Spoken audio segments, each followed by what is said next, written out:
By the sa akin, bugok na ola. Due date today, pero today din may warrant na daw po ako. Alright, napakagandang mensahe po nito.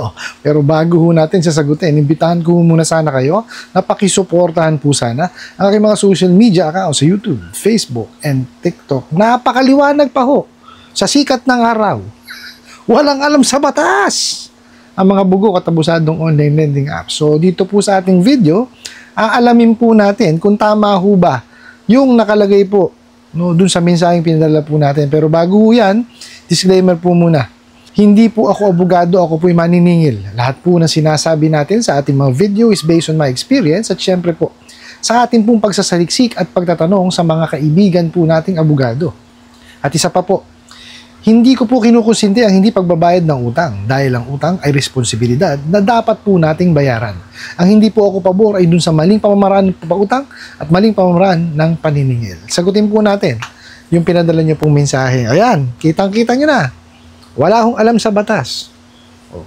Wala rin nung alam sa paniningil. Di po ba? Biruin niyo ha, due date pa lamang po. Sasabihin may warrant na. Di ba? Kasi ganito yan. Kung yan ho, marunong maningil, hindi mo magpapadala ng ganong mensahe. Di ho ba? Kaya ho yung mga yan, puro ganyan ang mga pinapadalang mensahe. May warrant na kayo, merong pulis na pupunta sa inyo, pababarangay kita. Di ho ba? Susundin ko bahay nyo, papakitil ko buhay nyo, sama pamilya. Puro pananakot, walang kasawa-sawa. Di ho ba? Kasi ho, hindi marunong or walang alam sa paniningil yung mga bugok at abusadong ahente ng mga online lending apps na yan. Okay? Napakadali ho makipag-usap ng maayos kasi ganito yan. Pagka ho yan kinausap nyo ho ng maayos, magbabayad yan. Tsaka malalaman mo kung anong adjustment ang pwede mong gawin. Makakapag-offer ka ng mga payment options. Diba? Tingnan mo nangyayari sa inyo. Di ba? Puro walang katuturan. Walang nagbabayad sa inyo, di ba? Scammer ang datingan nyo di ba? Saan ka nakakita, Judith? Mayroon na kagad warrant. Saan ka ganun kabilis? Di ba? Sus Mariosep, naintindihan ko. Yung small claims case, pinabilis po yan. Pero kayo mas mabilis dun nasampahan nyo kagad ng criminal case, nanalo kagad kayo, may warrant. Anak ng kamote. Diba? Nung sa nagpadala ng mensahe, walang katuturan ho ito. Hindi, huwag nyo takutin. Yung sarili po nyo sa mga ganyan. Tama yan, tinawanan nyo pa. Diba? May emoji kayo ng tawa kasi wala hong katuturan Diba? Sino maniniwala? Due date pa lang. May warrant na kayo. Aba, anong kasalanan nyo? Tsaka tandaan nyo po, ang utang po, wala pong kulong dyan. Wala pong nakukulong dyan. Usaping sibil po yan. Kung hindi pa lamang po nababayaran. Wag lamang po, tandaan nyo, sa dalawang kaso na to, pwede yan. Pagka sa usaping utang. Okay? Wag ho kayong manlilin lang at manloloko. Ibig sabihin, sinasadya nyo ho na ibahin yung mga detalye ninyo, tapos mag-submit kayo ng mga peking dokumento, huwag nyo hong gagawin yun. Okay? Estafa po yun pag napatunayan. Tapos, huwag ho kayong i-issue ng cheque. Na alam nyo namang walang pondo, kulang sa pondo, close account. Yun po. BP22 yun, may kulong din po yun. Okay? Although sa cheque, wala ho tayong walang kinalaman ng mga bugok at abusadong online lending apps dahil nga online to. Okay? So, more on the estafa side. Pero, napakahirap ho nilang patunayan Alam niyo ho kung bakit? Kasi, kung hindi naman ho nagkakandak ng credit investigation yung mga yan Hindi pa nga ho tapos yung fill out nyo sa apps nila. Di ba? Pangalan pa lang kayo, address, cellphone number, email address, boom! Ayan na. Papadalang ka na ng pera doon sa e-wallet mo. Bakit? Kasi nakuha na nila yung number mo. Na-check na nila na yun is connected sa e-wallet. Padadalang ka agad ng pera. Without you knowing kung para saan yun. Diba? Kasi hindi mo maintindihan bakit. Sa ads, ganito. Sabihin, can loan up to, let's say 30,000. Okay lang yun. Hanggang 30,000 ang pwedeng utangin eh. So meaning, from 1 peso to 30,000. Ito masakit. Hanggang 90 days, di ba? 120 days, ganun lang sasabihin. Okay. Wala rin naman nung problema ron kasi yun naman talaga yung termino. Pero ito masakit. Yung biglaan pong disbursement. Di ba? Dinisburse agad without you knowing magkano yun na-approve sa'yo. Kasi pag nag-apply tayo, di ba, may desired amount tayong lalagay. Let's say 10,000 yung desired amount. Ma-approve ba yun? Most of the time, hindi po. Okay? 80 or 75% of the time, hindi na-approve yung desired amount natin. Okay? So, kasi, syempre, may karapatan naman talaga silang masunod dun eh. Pero, dapat yan, ini-explain mo nila. Which is the Truth in Lending Act. Dun ho nakalagay yun. Oh. Importante yung kasing malaman nung nangungutang na magkano ba na-approve sa akin. Kasi may pangangailangan, hindi niya ilalagay yung desired amount niya ron kung baliwala yun. Diba? So, let's say, nilagay niya doon 10,000 niya. Dinisburse mo 500. Para saan yung 500? Diba? Manong sabihin mo, kasi ito, nakalagay sa Truth in Lending Act to eh. Ma'am, sir, ito lang po na-approve sa inyo eh. 1,000 pesos. Diba? Pag tinanggihan yun, tapos na, transaksyon. Pero kung sinabi niya, sige, tanggapin ko. That's the time, sabihin mo. Ito po idadagdag nating interest dyan. Okay? Ito po ang processing fee na ibabawas natin dyan. Ito po ang inyong termino. Okay? Ito po ang inyong amortization at ito po magiging penalty ninyo. Tapos kung ano man yung nakalagay dun sa loan contract or agreement. Dapat yun dinidiscuss. Importante yun. The Truth in Lending Act nga eh. Kung bangko nga ginagawa yun, pasok ho kayo sa bangko. Nakalano ho yun, naka-quadro pa. Nakalaminate. Nandun yun. The Truth in Lending Act. Di po ba? Tapos hindi nila i-discuss. Di siyempre, ikaw ngayon, kakamot ka sa ulo para saan yung 500? Kanino nang galing yun, di ba? Yun na. Simula na ho ng dilubyo ng buhay nyo. Di ba? Pagka ho ganun ang ginawa, okay? Ito ayon ho doon sa live, sa sinabi ni Mr. Winston Casio. Pagka daw ho ganung auto-disburse, di naman pinaalam sa inyo, balik nyo na lang. Okay? Ang pinakamaganda ron, pag binalik nyo, tabi nyo ho yung proof of payment, picturean nyo. Kasi baka mamaya yung pagbayad nyo doon sa payment channel nila, no?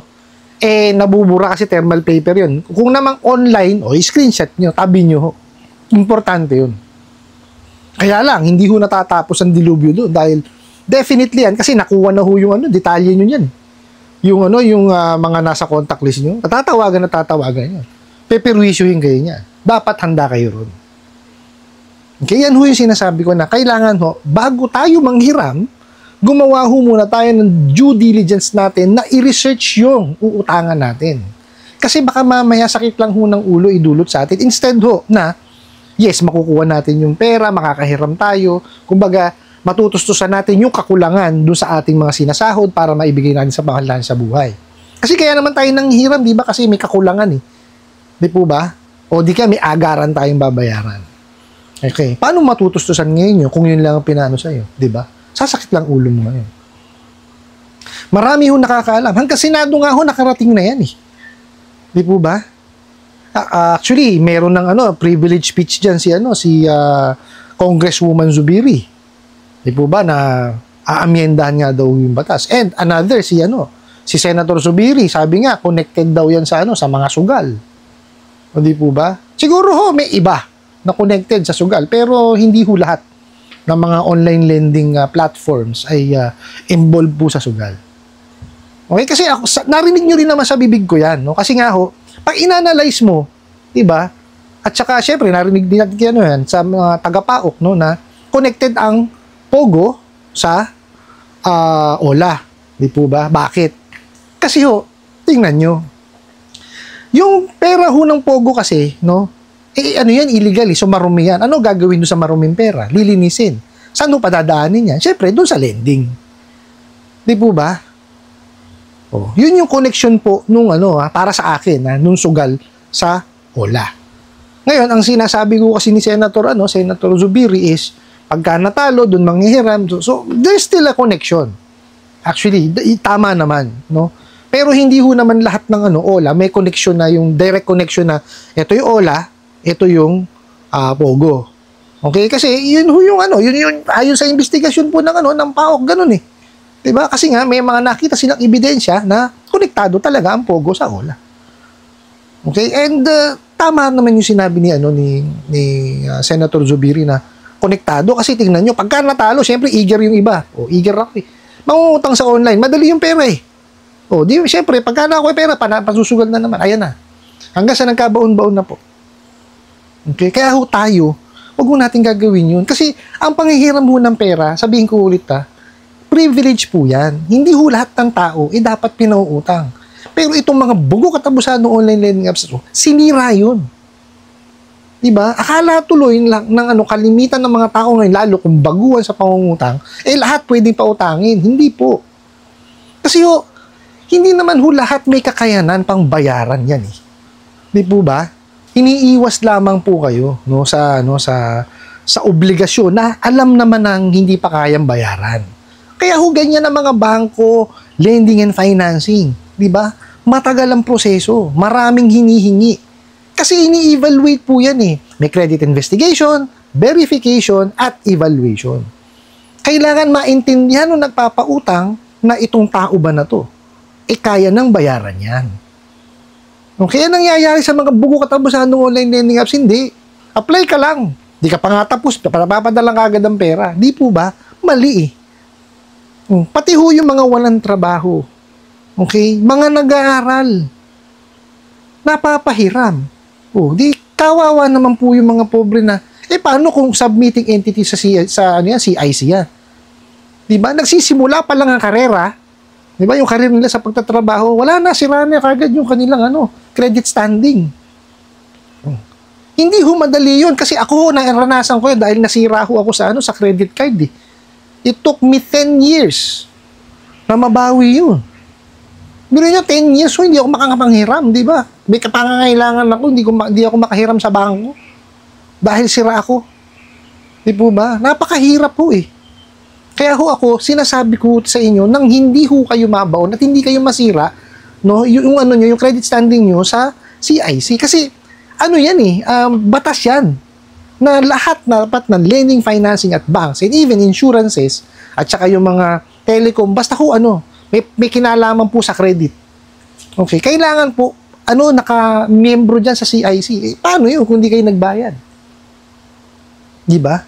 So, makikita ko meron. So, paano kayo pahihiramin ngayon na mas malaki?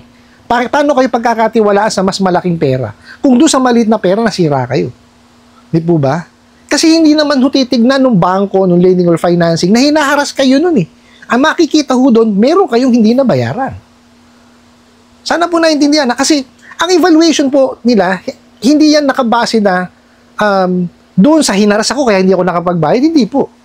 Ang makikita kasi ng ibang lending, financing, and banks is meron kang hindi nabayaran. Doon kayo i-evaluate ngayon. Alam po ba nila na nangyayari yun? Not unless may idea sila. Alayo na tayo. Pero may connection kasi. Kaya ako in-explain sa inyo. Doon sa nagpadala ho ng mensahe. Kagaya nung ginawa nyo, may emoji, di ba? Due date, merong may warrant. Kalokohan nung malaki yun. No? Hindi ho ganun basta-basta yan. I hope nasagot ko po itong katanungan na ito at sana po'y makatulong. Maraming salamat po sa inyong walang sawang pagsuporta at panonood sa aking mga video. Maraming salamat po sa inyong pag-like, pag-share, pag-comment at pagtatanong.